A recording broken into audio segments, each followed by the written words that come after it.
The Kraft Foods Company presents Harold Perry as the Great Gildersleeve.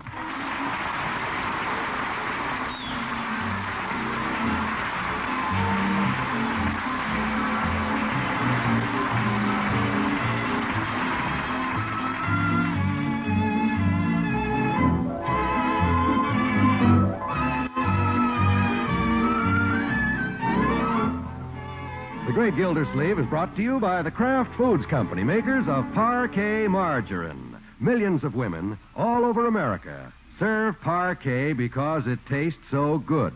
Why, Parquet tastes like it should cost twice as much. To market, to get some Parquet. Home again, try it today. You'll like it, you'll love it, like millions who say their favorite margarine is Parkay, Parquet margarine, made by Kraft.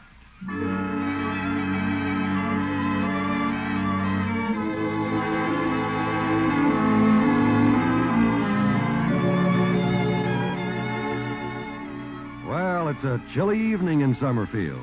On the lawns, little snowmen huddle close to the ground, droopy and gray. Also a little droopy after a hard day's work at the water department, the Great Gildersleeve gets out of his car and trudges up the front walk. Another day, another dollar. Unless Congress raises taxes again. Hey, there's a lot of ice on the sidewalk. More slippery than I thought. Hey, this is like glass. Now I can just get up these steps without falling. Gee, that was close. Hope I can make it to the front door. Made it. Safe at home.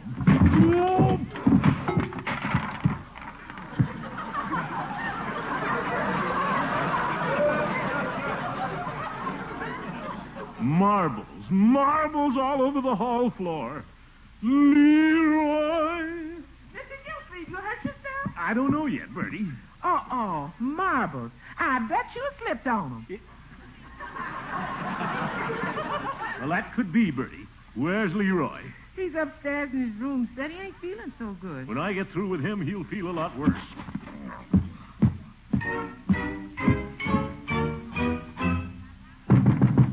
Leroy?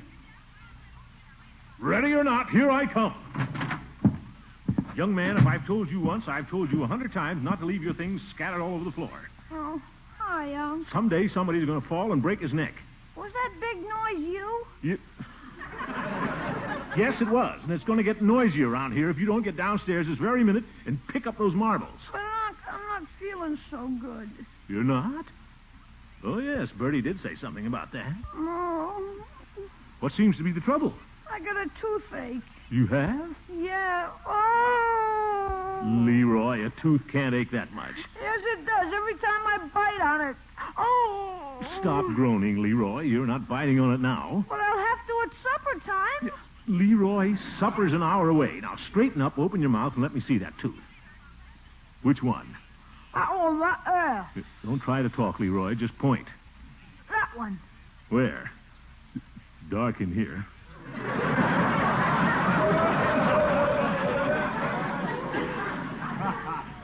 They all look alike to me.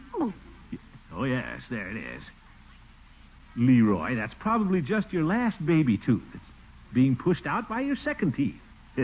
That's nothing to be concerned about.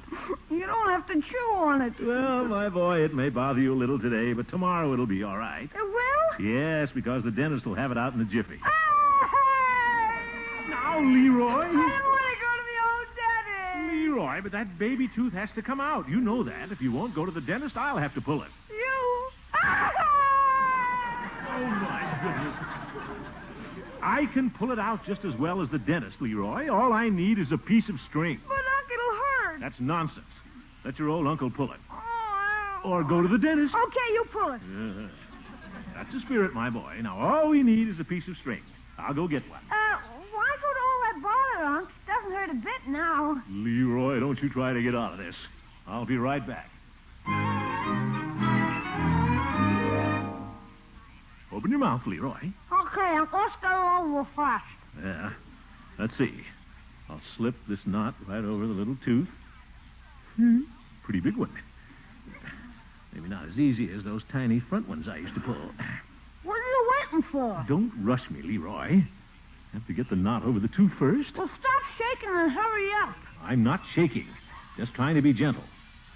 There. Now, don't snap down on me, Leroy. Let's see, I think I'll stand about a foot away. Ready, Leroy? Sure, go ahead. You sure you're ready? What's the matter with you? Aren't you afraid to pull it? Of course not. What makes you think so? Well, let's get it over with. Pull. Pull.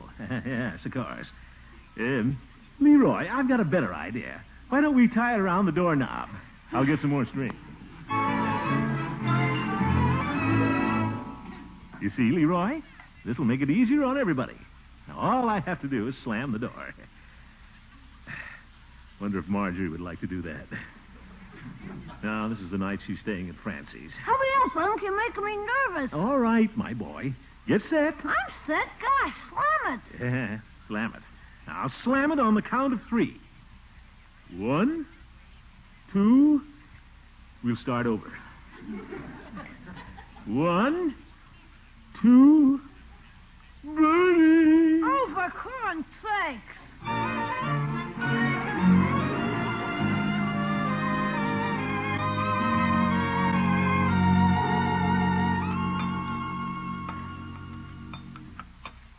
Leroy, your appointment with the dentist is all set now. 4 o'clock this afternoon. Oh, do I have to go? The tooth has to come out. Don't try to get me to pull it again. That's a dentist's job. But Unc, it was your idea. Pass the toast, Leroy. Okay. Have some yourself? I don't want any. Now, Leroy. More coffee, Mr. Gildersleeve? Yeah, thank you, Bertie. Bertie, Leroy doesn't want to go to the dentist this afternoon. Isn't that silly? I don't know, Mr. Gildersleeve. Bertie don't like a dentist's office no more than Leroy. But, Bertie, this fear of a dentist's office is silly. It's nothing but a nightmare you build up in your own mind. Yes. There was a time when people had reason to dread going to the dentist. Nowadays, with all the modern equipment, there's nothing to it. If you don't mind dentist, will you go with me? Leroy, I have a job. I can't leave the office every time you have a toothache. Gosh, a little kid like me going up there all alone. My boy, you're 12 years old. It's time you learn to face things by yourself. Your old uncle can't hold your hand all the way through life.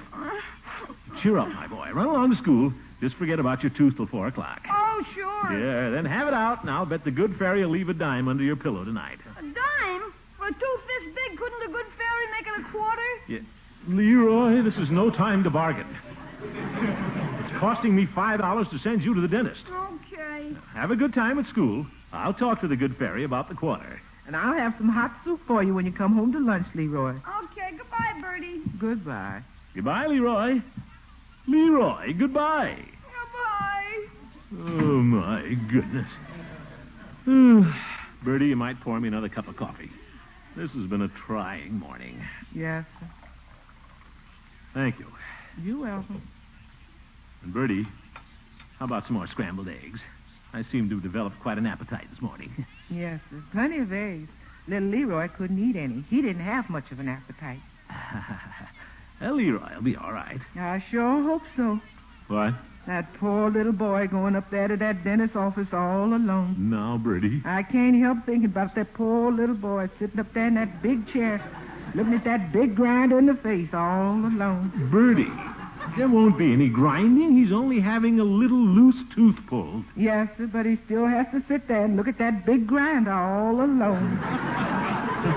Bertie, he doesn't need anybody with him. Let's not make a big thing out of this. Yes, sir. Like you say, you can't leave the office every time Leroy has a toothache. Of course, some people would.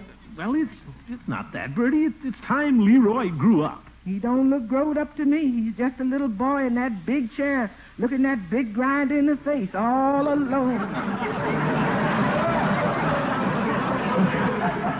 Oh, all right, Bertie. Tell him I'll meet him at the dentist's office at 4 o'clock.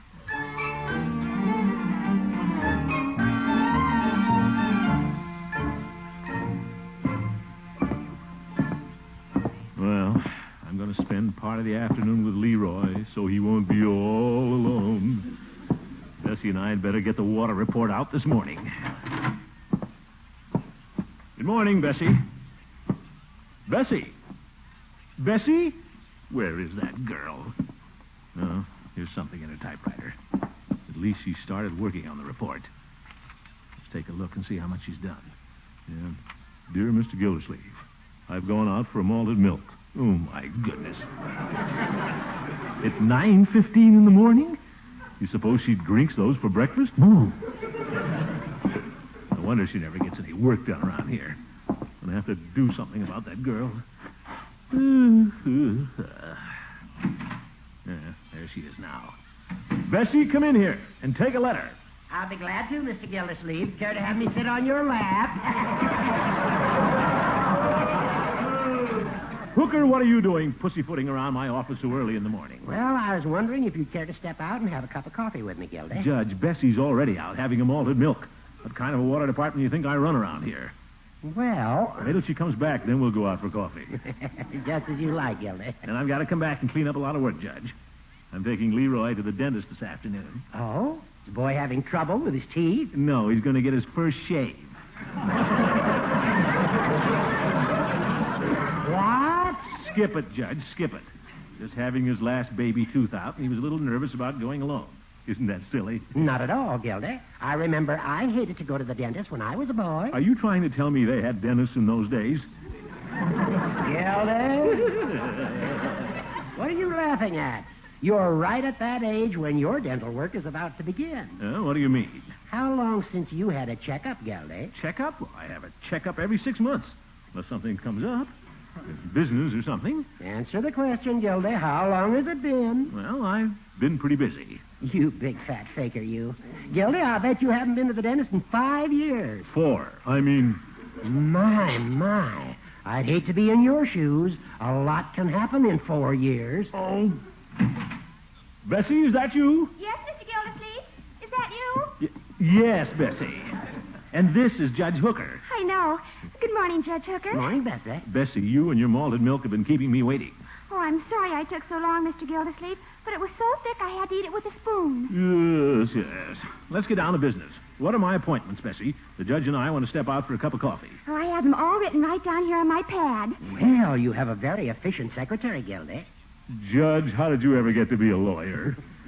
Go ahead, Bessie. Yes, sir. Now, let me see. At 10 o'clock, you have an appointment with the Commissioner of Streets, Bridges, and Sewers. Well, let's postpone that till tomorrow. And at 11 o'clock, you have an appointment with the mayor. I'll be there. Anything else, Bessie? No, sir. Oh, except at 4 o'clock, you have an appointment with the dentist. Bessie, that's Leroy's appointment. I'm just going along with him. Oh, but Mr. Gildersleeve, the dentist called this morning and made it your appointment, too. Huh? Well, he said you were overdue for your own checkup, so he could take you both at the same time. What? Shut up, you old goat.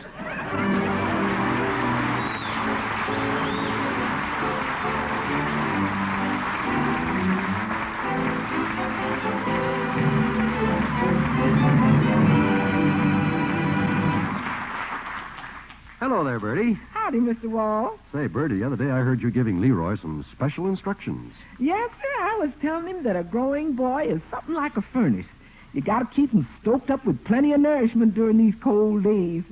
Now, parquet margarine. Now, there's one of those real nourishing foods, Mr. Wall. Ah, certainly is, Bertie. And parquet tastes so good.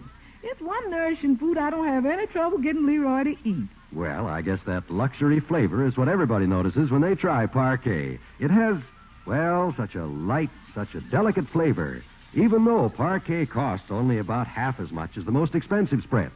No matter how you prefer to use parquet, for cooking or on hot vegetables or as a delicious spread on rolls or bread, that luxury taste is what you notice and you remember. Sure is. That parquet tastes like it should cost twice as much. So, friends, next time you go to the store, why not ask for parquet? Enjoy the light, delicate flavor of a margarine made from the selected products of American farms. The delicious luxury spread that tastes like it should cost twice as much. That's Parkay, Parquet margarine, made by Kraft.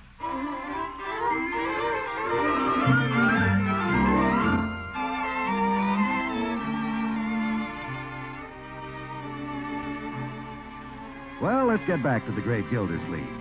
He agreed to take Leroy to the dentist this afternoon, but he didn't know the dentist was going to take him. He's thinking it over now as he walks past Peavy's drugstore. What am I worrying about? Some people would let a trip to the dentist upset their whole day. Not me. No, sir. I think I'll step on these scales here and see if I've lost any weight. Here's a penny. Let's see what's on the card. I've lost 1 pound. What does my fortune say? You're about to face a painful experience. Move cautiously.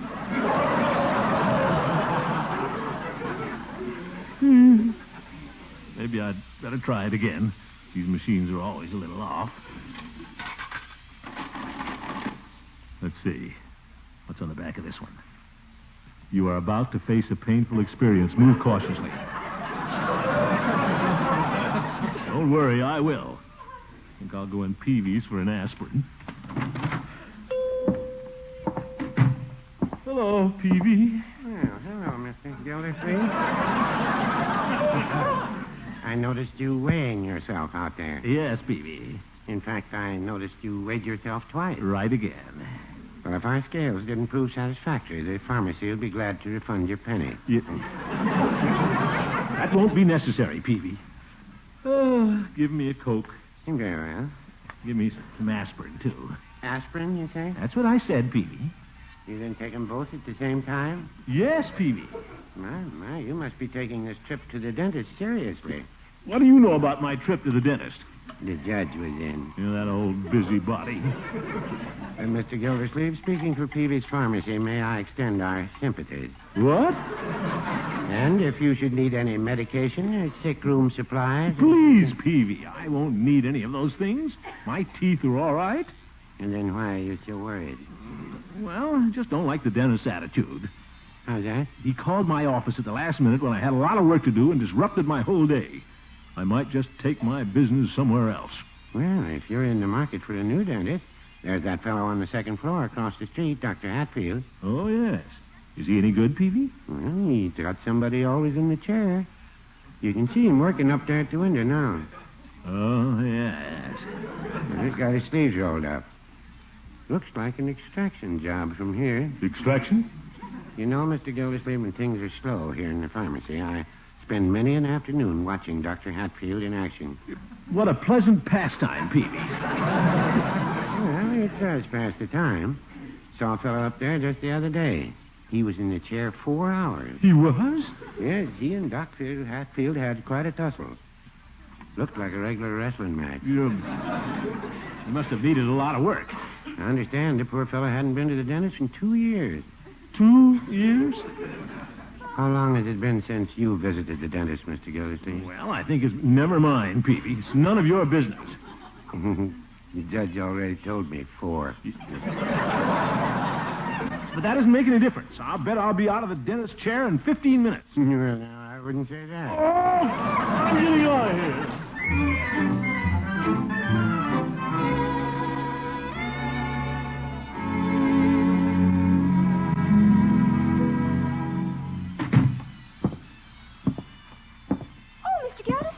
Hello, Bessie. Oh, Mr. Gildersleeve, you don't look very well. I don't feel very well either. Oh, you'll feel better after you go to the dentist. What? I'm going into my office and I don't want to be disturbed. Yes, sir. Can't frighten me. My teeth are all right. I think. Let's see, where's that little mirror I keep in my desk drawer? Here it is. Well, let me see. Oh, for buzzer. Yes, Bessie? Oh, Mr. Gildersleeve, I forgot to tell you. Miss Fairchild telephoned while you were out. Adeline? Yes. Shall I call her back? Not now, Bessie. I'm busy. Yes, sir. Let me see. Oh, my teeth look pretty good. Sure. I don't know, though. 4 years is a long time. Could be trouble underneath. Wonder if he'll have to drill. Well, what if he does? Dentist drill don't bother me. Just wonder what Doc Cobb will do to me this afternoon. Well, Mr. Gildersleeve, climb right up here in the chair.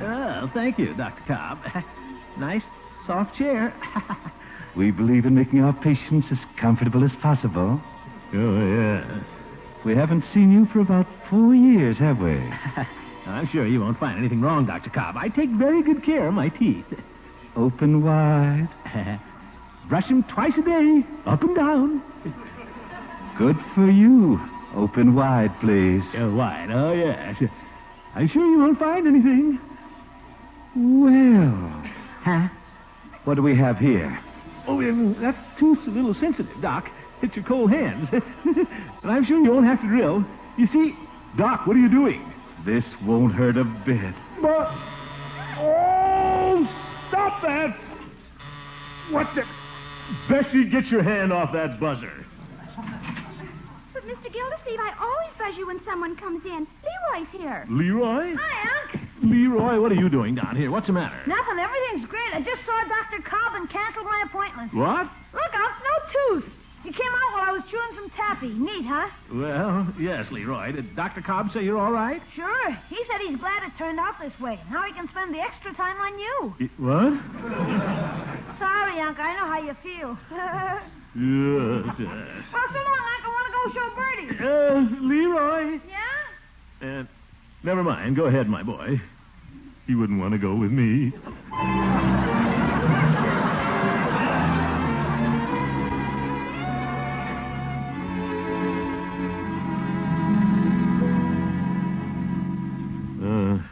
3:15. 45 more minutes, then I go to the chair.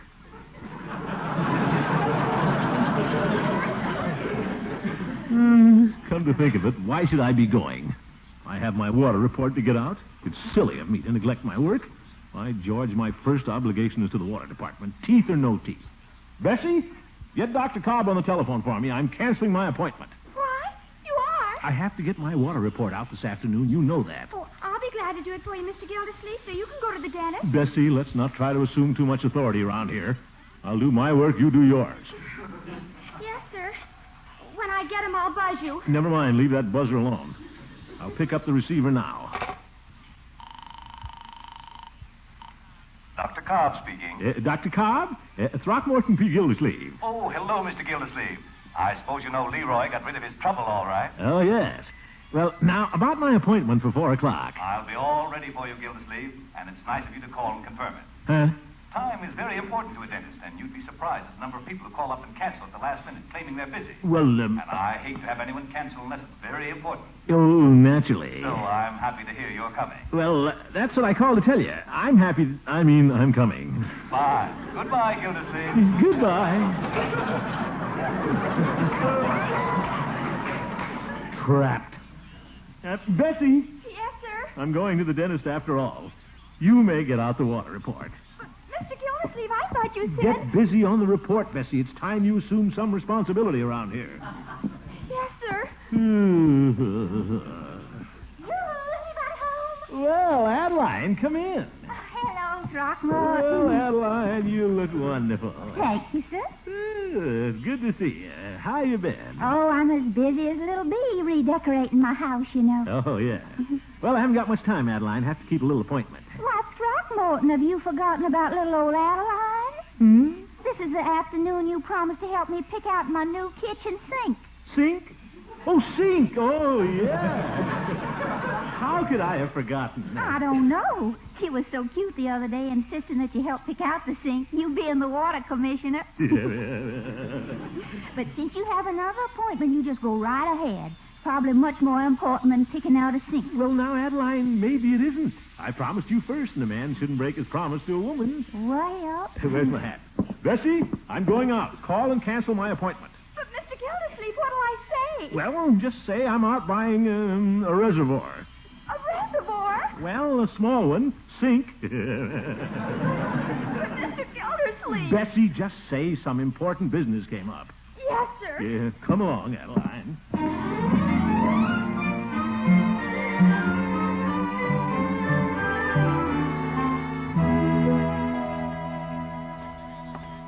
Well, Adeline, we've got the whole afternoon. Where'll we look first for your sink? How about Hogan Brothers? That's too easy. We'll find it there. I'll tell you what. Let's go across the street to Peavy's and have a soda. I feel like celebrating. My, Yes, Throckmorton, but you're happy? Yeah, I just got a reprieve. Don't have to go to the chair this afternoon. What? Nothing. Joke. He's worse than Bessie. Better take my arm crossing the street, Adeline. Pretty slushy. Well, thank you, kind sir. Watch out for the puddles. Gracious, how'll I ever get across this big one? Well, I'll carry you across. Throckmorton! Deeper than I thought. There. No mercy. You're strong. Put me down now. I don't think I will. Let's go look for another puddle. Oh, you.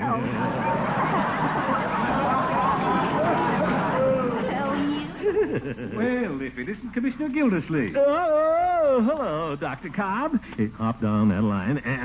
Dr. Cobb, meet Miss Fairchild, my neighbor. Adeline, this is Dr. Cobb, my dentist. How do you do, Miss Fairchild? How do you do, Dr. Cobb? Isn't Mr. Gildersleeve gallant, Doctor?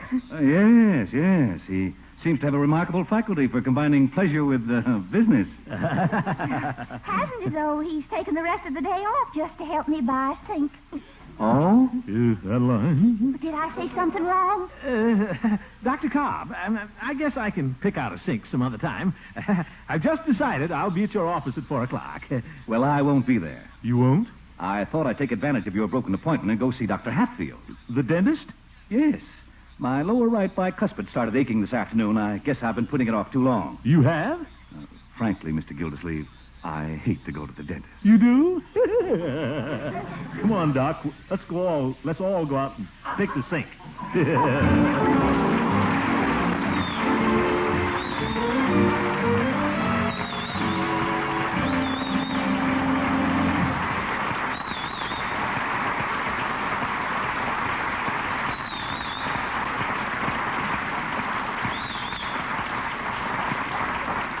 When it comes to using delicious spreads on piping hot rolls or crisp toast, you can't get too much of a good thing. And Parquet margarine is a perfect spread to use. Every touch of Parquet makes baked goods and hot breads taste better. That's because Parquet is prepared with all the care of a rare luxury food from the selected products of American farms.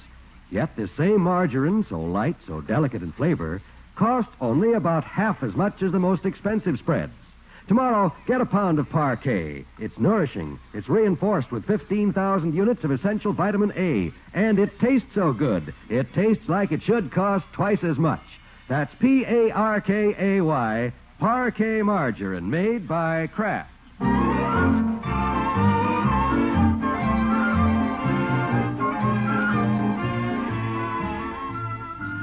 Folks, my old friend, Dr. Cobb, has something to say to you.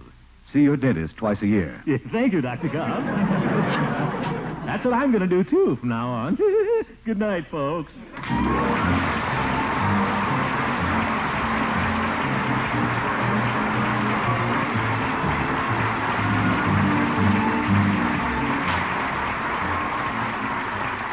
The Great Gildersleeve is played by Harold Perry, Adeline Fairchild by Miss Una Merkel. The show was written by John Elliott and Andy White, with music by Jack Meakin. Included in the cast are Walter Tetley, Lillian Randolph, Earl Ross, and Richard LeGrand. This is John Wald saying good night for the Kraft Foods Company, makers of the famous line of Kraft quality food products. Be sure to listen in next Wednesday and every Wednesday for the further adventures of the Great Gildersleeve.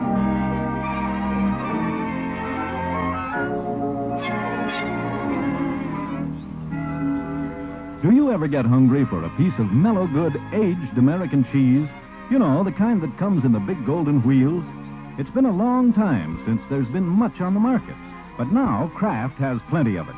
Just this last year, for the first time since before the war, Kraft has been sending lots of fine American cheese to the curing rooms, aging it to a mellow perfection. And now it's ready for you at your dealers. The next time you shop, ask him for a big cut of old-fashioned, natural American cheese, the kind that's been so carefully aged by the master cheesemakers of Kraft.